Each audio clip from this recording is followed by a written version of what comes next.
मेरे दादाजी लगभग है ना 32-33 साल के ही थे और उस टाइम मेरे पिताजी की उम्र भी लगभग 3 साल थी। तो मेरे पिताजी ने हमें बताया था कि वो पहले से ही लड़ाई में ही थे वहीं पे। तो उनकी पहले तो ऐसे ही खबर ही आती थी, तो उनका पार्थिव शरीर भी शायद मेरे गांव में नहीं आया था और उनकी इंफॉर्मेशन ही आई थी। और उसी दिन से हम अपने घर पे तो मना ही रहे थे इसको और आगे बढ़ा रहे हैं अभी। अब जैसे A to Z किसान क्रांति चैनल देखने वाले सारे साथियों ने भाई राजे छात्र की राम राम। साथियों फिलहाल मौजूद आप जींद जिला के सिवाई गांव के अंदर और यहाँ पर 1971 की जो लड़ाई हुई थी भाई उसके अंदर शहीद हुआ था जवान और उनकी मूर्ति अनावरण भी देखो यहाँ पे। और आज शहीदी दिवस भी मनाया गया है। यहाँ पर जो हमारे जींद जिला की टीम है जो रिटायरमेंट फौजियों की जो ये टीम आप देख सको हो, ये हर गाँव के अंदर शहीदों के शहीदी दिवस की बात करा या भाई शहीद परिवार को किसी प्रकार की कोई दिक्कत आवा है और भाई आज शहीद के परिवार के अंदर भाई चौथी पीढ़ी पोते पड़पोते भी हो गए, पूरा परिवार। और यार जिस व्यक्ति ने देश के लिए जान दी न्योछावर की अपने प्राण, तो अपने साथ हैं प्रधान जी से बात के लिए। राम राम जी। राम राम। सर एक बार परिचय दे दो। 1 मिनट। शहीदों की चिताओं पर लगेंगे हर वर्ष मेले, वतन पर मिटने वालों का बाकी यही निशा होगा। मैं रमेश जागलान, IVO जींद कार्यवाहक प्रेसिडेंट। आज सिवाहा गांव के अंदर हम शहीद दीवान सिंह हवलदार शहीद दीवान सिंह की शहीदी दिवस मनाने के लिए आए थे। वो चौधरी लहरी जो खुद एक INA के सोल्जर थे और श्रीमती चंद्रपति उनके घर पैदा हुए श्री दीवान सिंह 10 नवंबर 1956 को सेना में भर्ती हुए और आज के दिन ठीक 15 साल 1 महीने की नौकरी के बाद 1971 की भारत पाक युद्ध के अंदर दुश्मन से लड़ते हुए वीरगति को प्राप्त हुए। आज हम उनको नमन व श्रद्धांजलि देने के लिए आए हैं। उनका परिवार, उनके पुत्र विनोद और पौत्र इस विकास जो इसकी पीढ़ी को आगे लेके जा रहे हैं, मैं इन सब का बहुत बहुत धन्यवाद करता हूं और आशा करता हूं हम सारे सैनिकों से, गांव से, कि वो हर साल इस सैनिक को याद करें और इनको श्रद्धांजलि देते रहें ताकि आने वाली पीढ़ी इनसे प्रेरणा लेकर के देश के लिए समर्पण करने की भावना जागे। Thank you sir. देखा जाए मतलब शहीद हो जाए उस समय बहुत सारी भीड़ हुआ है, लेकिन उसके बाद है ना मतलब परिवारों की सूझबूझ लेने वाला नहीं था। लेकिन जिस तरह आपकी टीम है जो लगातार शहीदों के परिवारों से तालमेल बनाए रखते हैं और हर वर्ष शहीदों के शहीदी दिवस पर जो प्रोग्राम रखा जाता है, बहुत अच्छी बात है। क्योंकि इससे बच्चों के अंदर आज देखने को मिला भाई बच्चे सलूट करने लग रहे, फूल अर्पित करने लग रहे, कहीं ना कहीं देशभक्ति भावना भी जागा है। ये बड़ी दुर्भाग्य की बात थी पहले कि शहीद को उसके संस्कार पर तो बहुत सारे नेता, अभिनेता, गांव के रिश्तेदार बहुत इकट्ठे हो जाते थे, लेकिन एक बार उसकी 13वीं के बाद उसको कोई याद नहीं करता था। हमने पूर्व सैनिकों ने एक संगठन बनाया सिर्फ इसलिए कि हमारे पूर्व सैनिकों को याद किया जाए और उनके परिवार को किसी प्रकार की तकलीफ ना हो, उनकी समस्याओं का समाधान किया जाए, चाहे वो प्रशासनिक लेवल पर हो चाहे सैन्य लेवल पर हो। तो अब जिससे प्रेरणा लेकर के आप देख रहे हैं आज बच्चे भी तिरंगा झंडा लेकर के और उनकी जय जयकार कर रहे हैं। तो अब वो समस्या नहीं है जो पहले थी। हम हर गांव में हर शहीद के घर में जाने की कोशिश करते हैं और कोशिश नहीं करते, जाते हैं। सर देखो जाना सभी को है, लेकिन एक वतन के ऊपर जाना, देश के ऊपर मतलब अपना प्राण न्योछावर करना एक अलग ही। देखो ये तो विधि का विधान है, जन्मा है तो मरना अवश्य है, लेकिन इस तरह मरना वो किसी किसी को नसीब होता है और वो मरता नहीं है, वो हमेशा याद किया जाता है। और बस जो देश के लिए मरे वो अमर है। हमारी तरफ से तो सत सत नमन है।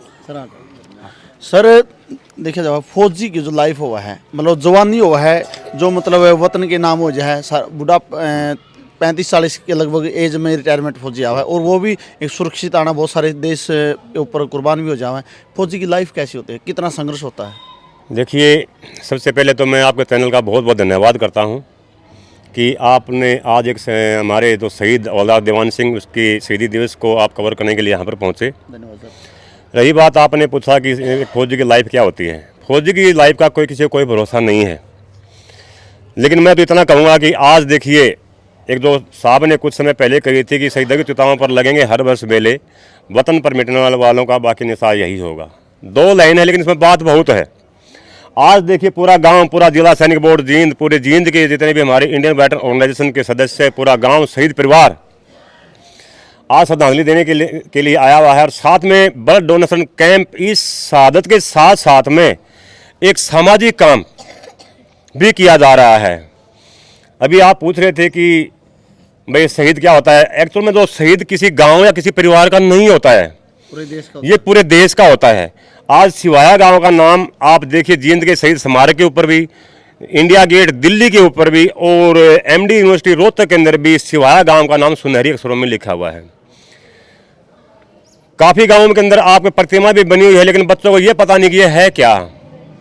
ये मेले के रूप में मनाने का मकसद यही है कि आने वाली पीढ़ी को, जनरेशन को पता चले, देशभक्ति भावना जागे, देशभक्ति भावना जगह कि क्या एक मेरे गांव के अंदर भी एक शहीद है। काफ़ी गांवों के अंदर स्कूल के प्रशासन ने भी ये कह रखा है पहले शहीद की प्रतिमा को सल्यूट करेंगे, उसके बाद में अपने क्लास के अंदर जाते हैं। और मैं तो भाई विकास का और पूरे गांव का, परिवार का, शहीद परिवार का भी मैं तो बहुत बड़ा धन्यवाद करता हूं कि अपने दादा का शहीदी दिवस मनाने के लिए पिछली बार भी ब्लड डोनेशन कैंप लगा था और आज भी डोनेशन कैंप लगाया जा रहा है कि साथ साथ में एक शहीद की एक भावना को उजागर करने के लिए और शहीद के प्रति मान सम्मान देने के लिए देखिए सभी आज एक टी शर्ट पहने हुए हैं। इसे एक जो युवा क्लब ने जो ये काम किया है, मैं तो उनको भी बहुत बहुत धन्यवाद करता हूं। और आज हमारे पूरे जितने भी पूरे सैनिक यहाँ पर आए हुए हैं, किसी के पास हमें टाइम नहीं है, लेकिन जिसके मन के अंदर भावना है वो बंदा यहाँ पर आएगा। मैं तो पूरे गांव से भी मैं ये रिक्वेस्ट करूँगा, अगली बार शहीदी दिवस मना जाए, एक बहुत बड़े मेले के रूप में मना जाए, ताकि शहीद का नाम हमेशा के लिए सुनहरे अक्षरों में लिखा रहे और उसका नाम हमेशा के लिए जीवित रहे। चलो सर, धन्यवाद। राम राम साहब। राम राम जी। एक बार परिचय दे दो। मेरा नाम विकास है और हवलदार दीवान सिंह, शहीद हवलदार दीवान सिंह मेरे दादाजी हैं। और आज उनके शहीदी दिवस पर हमने ये हमारे गांव में हवन का आयोजन किया था। साथ ही साथ हमारे गांव के जो मेरे दोस्त हैं, जो मेरे साथ के बच्चे हैं, जो मेरी युवा टीम है, उन्होंने मिलके ना एक शुरू किया है कि ब्लड डोनेशन कैंप, ताकि लोगों की मदद कर सकें हम। मतलब इस बहाने हम कहीं ना कहीं समाज में लोगों की मदद करना चाहते हैं कि हम अपना ब्लड डोनेट करके या कुछ औरों को मतलब अपने शहीद हवलदार दीवान सिंह के बारे में बता के, उनको इस बहाने से बता के, और हम चाहते हैं कि घर घर मेरे गांव में हर एक बच्चे को, हर एक घर में ये पता होना चाहिए कि शहीद हवलदार दीवान सिंह कौन थे और वो कब शहीद हुए और उन्होंने क्या किया है देश के लिए। मैं तो यही चाहता हूँ और मेरा मकसद भी है। और कहीं ना कहीं मेरे जो सीनियर हैं, मेरे दादाजी हैं, मेरे जो रिटायर्ड आर्मी जो मेरे बुज़ुर्ग हैं मेरे साथ लगे हुए हैं, उन्होंने ना मुझे इतना उत्साहित किया है। मतलब वो बोल रहे कि तू कुछ भी कर विकास, हम तेरे साथ खड़े हैं।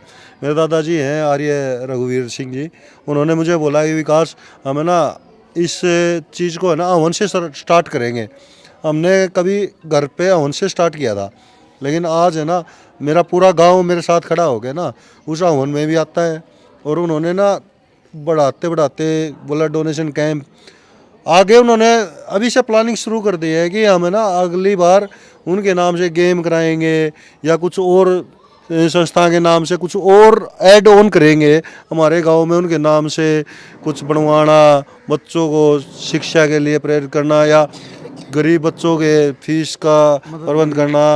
मतलब हमें ना अपना जो युवा क्लब है ना, हम इसको इतना बढ़ाने की कोशिश करेंगे कि है ना हमारे गांव में नहीं, हमारे देश में भी हमें याद किया जाए कि शहीद हवलदार दीवान सिंह युवा क्लब है शिवा से, जो पूरा गांव में और पूरे देश में और पूरे डिस्ट्रिक्ट में अपना काम कर रहा है। अच्छा। मेरी कोशिश है कि मैं इसको ना पूरा फैलाऊं और जब तक मेरे जितने साथी हैं, मेरे गांव वाले हैं, मेरे बुजुर्ग हैं, मेरे बड़े हैं, ये मेरे साथ है ना, तो ये जिस हो समय जाएगा। दादाजी देश के ऊपर कुर्बान हुए थे, वतन के ऊपर, तो उस समय परिवार में कौन कौन थे और एज कितनी दिन की?